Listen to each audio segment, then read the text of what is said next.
तसव्वुर करें वो मंजर, मक्का का तपता रेगिस्तान। सूरज अपनी पूरी कुव्वत से आग बरसा रहा है। रेत के जर्रे हवा में चमक रहे हैं और इस दहकते हुए सहरा के बीचों बीच एक नौजवान गुलाम, उसके सीने पर एक भारी पत्थर रखा गया है।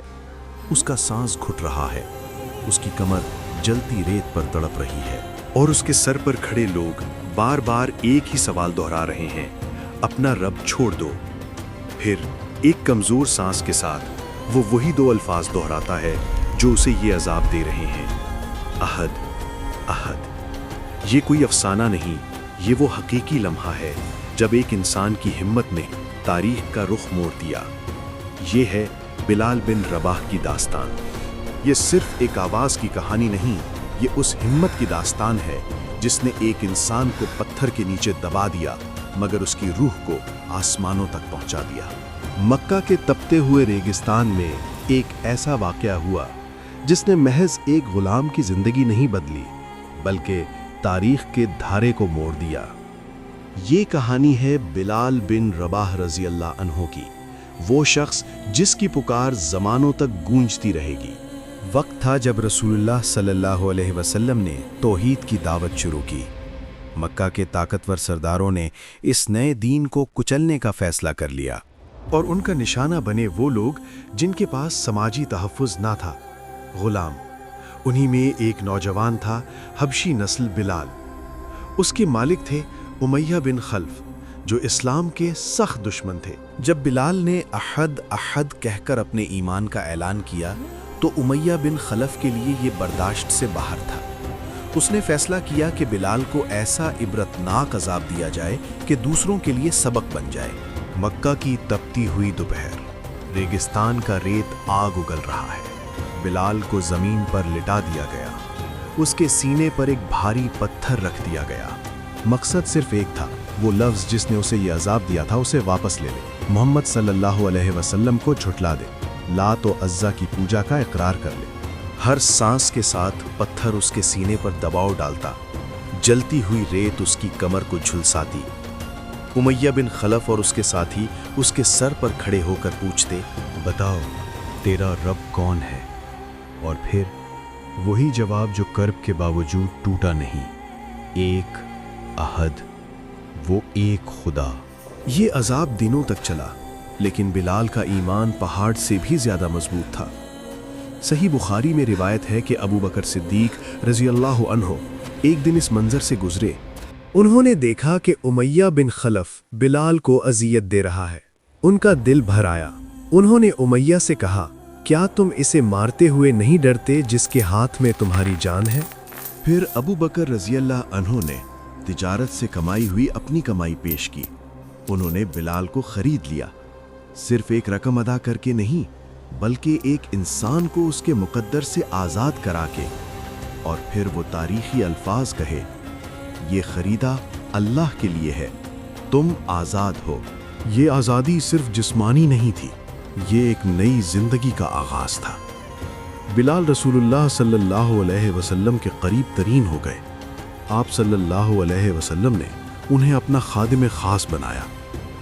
लेकिन उनका असल मकाम उस वक्त सामने आया जब इस्लाम में पहली बार आज़ान की ज़रूरत महसूस हुई। कैसे होगा इस आवाज़ का इंतखाब? रसूलुल्लाह सल्लल्लाहु अलैहि वसल्लम ने ख्वाब में देखा और सहाबा को बताया। फिर वो मौका आया, हज़रत उमर रज़ी अल्लाह अन्हु ने ख्वाब देखने की इत्तला दी और फिर आवाज़ दी गई उस शख्स को जिसकी आवाज़ में रेगज़ार की ताबकारी और पहाड़ की इस्तिकामत समाई हुई थी, बिलाल। मदीना में पहली अजान। बिलाल मस्जिद नबवी के बुलंद मकाम पर खड़े हुए। उनका चेहरा आज भी वो तकलीफें याद कर रहा था, लेकिन उनकी आवाज में पहली बार वो इत्मीनान था। अल्लाहु अकबर, अल्लाहु अकबर। ये आवाज़ ना सिर्फ नमाज की दावत थी बल्कि उस हक की फतह का ऐलान था जिसके लिए उन्होंने अपना सब कुछ कुर्बान कर दिया था। साल गुजर गए। 8 हिजरी का वो तारीखी दिन आया जब रसूलुल्लाह सल्लल्लाहु अलैहि वसल्लम अपने 10,000 सहाबा के साथ फातिहाना मक्का में दाखिल हुए। काबे के इर्द गिर्द 360 बुत पड़े थे। रसूल अल्लाह सल्लल्लाहु अलैहि वसल्लम ने उन सब को तोड़ दिया। फिर आप सल्लल्लाहु अलैहि वसल्लम ने काबे के दरवाजे की चाबी मंगवाकर काबे के अंदर दाखिल हुए। बाहर सहाबाए कराम इंतजार में थे। सबकी नजरें काबा की छत पर थीं। कौन होगा वो शख्स जो फतेह मक्का के बाद पहली आज़ान देगा? फिर वो लम्हा आया। बिलाल को हुक्म दिया गया कि वो काबा की छत पर चढ़ें और आज़ान दें। बिलाल छत पर खड़े हुए। उनके नीचे वही मक्का था जहां उन्हें पत्थर तले दबाकर रखा गया था, वही ज़मीन जहां उन्हें अहद अहद कहने पर कोड़ों और धूप का अजाब दिया गया था। और अब वो उसी शहर की फतह के बाद खाना काबा की छत पर खड़े थे। उनकी आवाज़ ने मक्का की वादियों को गुंजा दिया। अल्लाहु अकबर, अल्लाहु अकबर। ये सिर्फ आज़ान नहीं थी, ये इस बात का ऐलान था कि हक़ हमेशा बातिल पर गालिब आता है। ये जुल्म की शिकस्त फतेह थी। कुछ कदीम दुश्मन जो नीचे खड़े थे कहने लगे, क्या इस हबशी को ही खाना काबा पर चढ़ना था? लेकिन तारीख ने फैसला दे दिया था।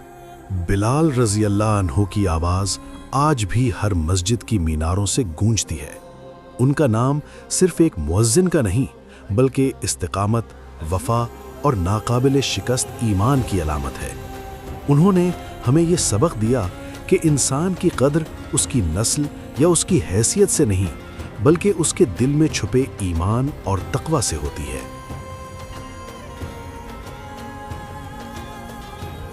वो पत्थर जो कभी उनके सीने पर रखा गया था, वो तारीख के सफ़हात में एक निशान बन गया। और उनकी आवाज़ जो कभी अहद अहद कहती थी, वो वक्त की दीवारों से टकराकर हम तक पहुंची है। ये है सच्चे ईमान की ताकत की कहानी। और आज जब भी कहीं अजान की आवाज़ बुलंद होती है तो इसमें बिलाल रदियल्लाहु अन्हु के इस्तिकामत भरे लम्हात की गूंज सुनाई देती है। ये सिर्फ नमाज की दावत नहीं, ये उस अजीम कुर्बानी की याद दहानी है जो एक शख्स ने अपने रब तक पहुंचने के लिए दी।